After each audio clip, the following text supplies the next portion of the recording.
Good day, everyone. This is the day 3 for CPC8 Personal, Community, and Environmental Health. I am still your instructor, Andrew Bergante Cabrera. So let's start our discussion. Now, for the health and wellness objectives. At the end of the lesson, the student should be able to A. Identify how important personal health is. B. Explain how does health and wellness matters. C. Creates their own healthy lifestyle program. Now, in defining health, the,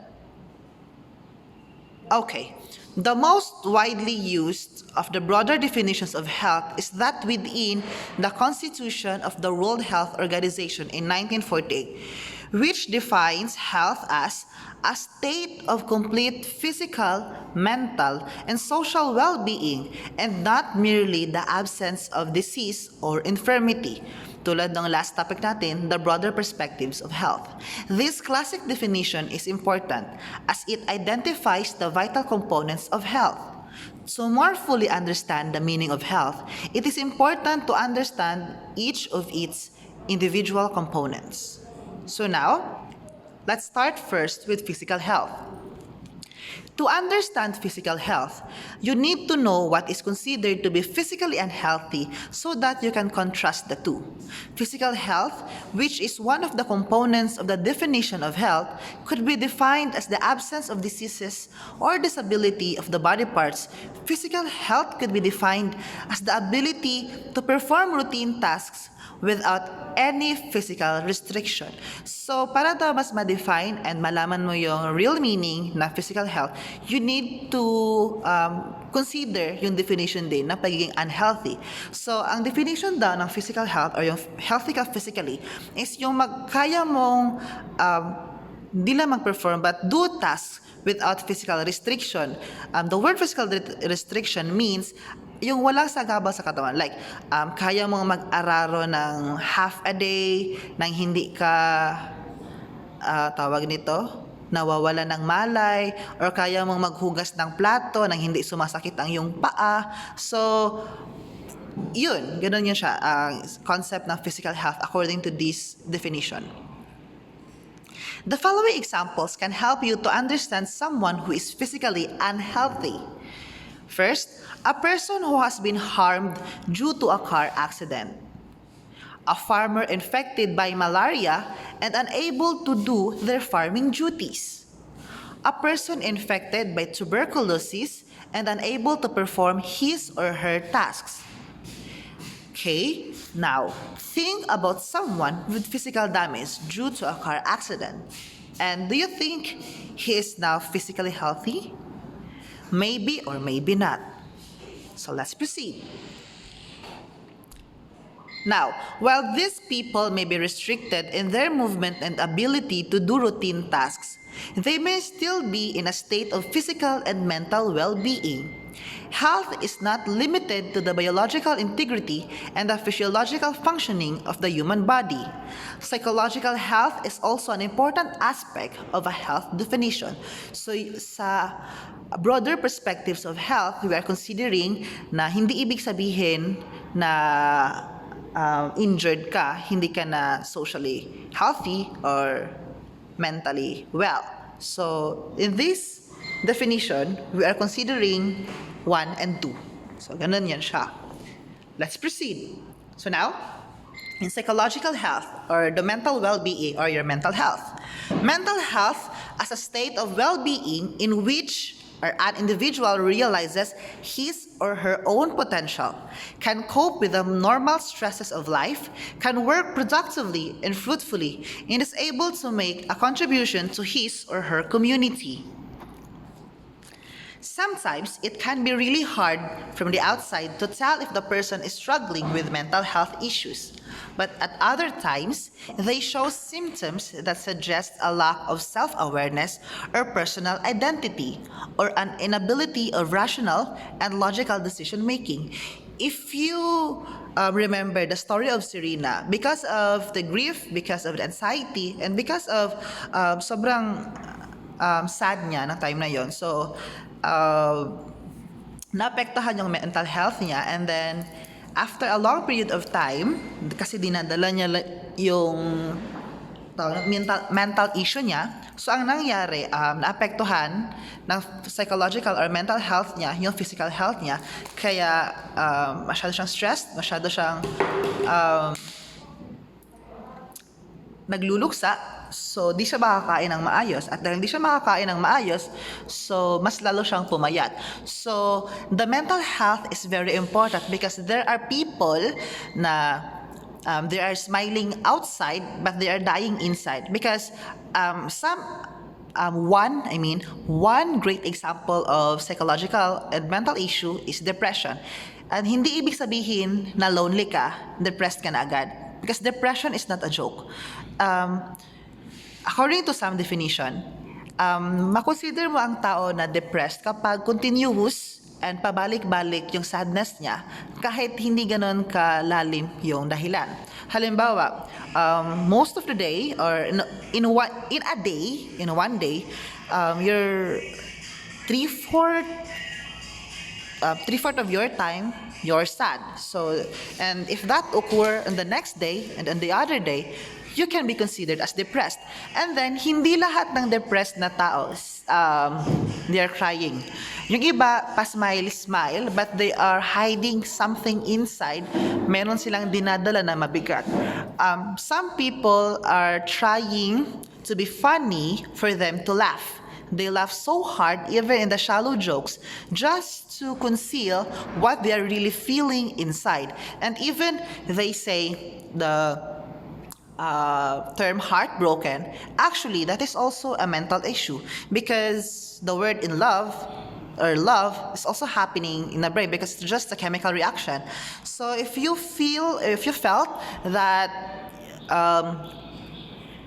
your heart is parang tawag nito sumisikip, that is because you are triggering some chemicals na nag-a-affect or nakaka-apekto sa well-being ng heart mo. So yun.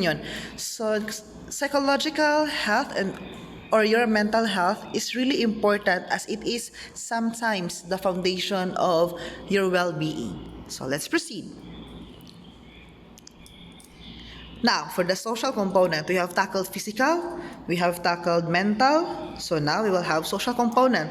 Or yung iba, tinatawag din ito, social well-being or social health.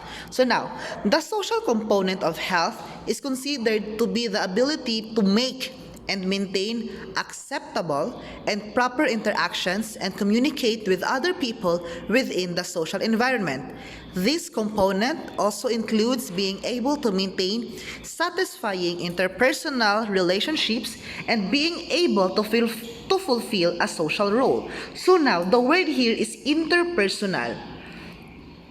Ibig sabihin, your relationship to other people. Kasi there is a difference between interpersonal and intrapersonal. The word intra means yourself or introspection. So, ibig sabihin, the physical health and psychological health is an intrapersonal connection between you and yourself. But the social component is a relationship between you and other people, so it is interpersonal. So now, having a social role is the ability that people have to maintain their own identity while sharing, cooperating, communicating, and enjoying the company of others. This is really important when participating in friendships and taking a full part in family and community life.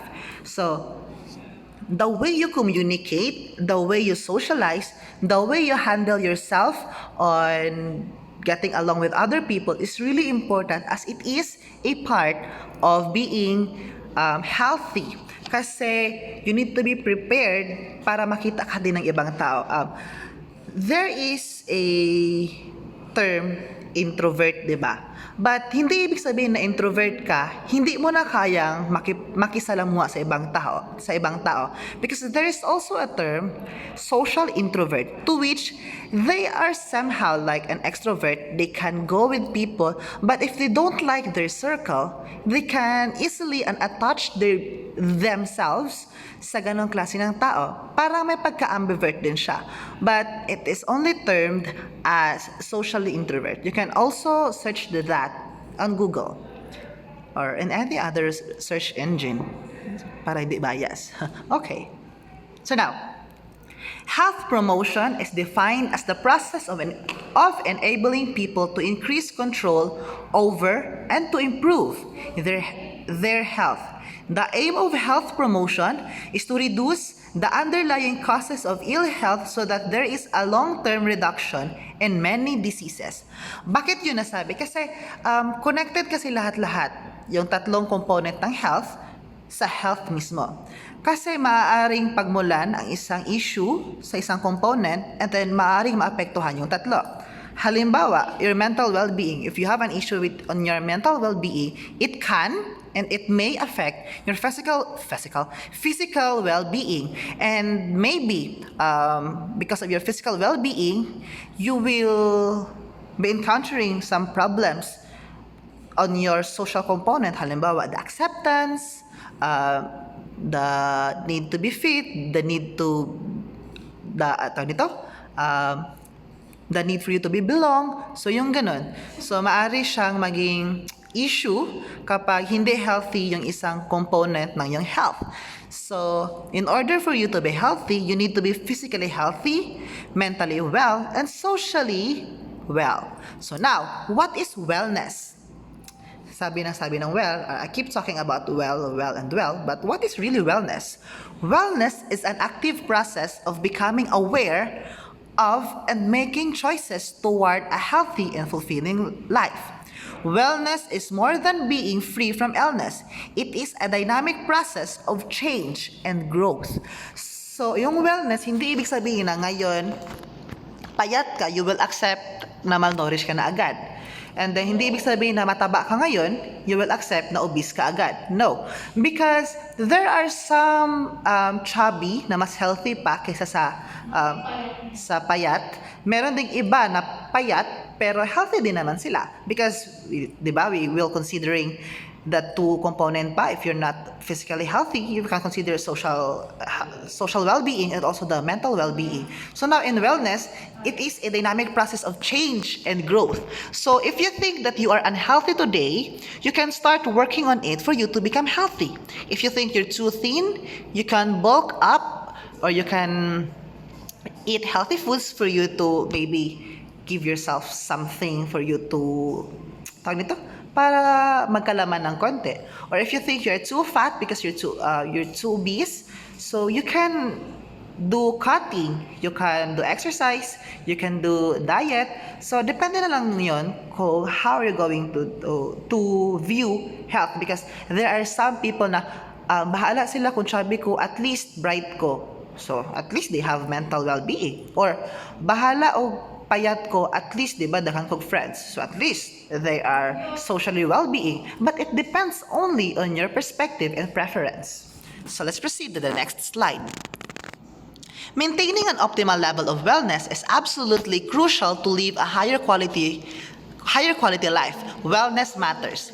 Wellness matters because everything we do and every emotion we feel relates to our well-being. In turn, our well-being directly affects our actions and emotions.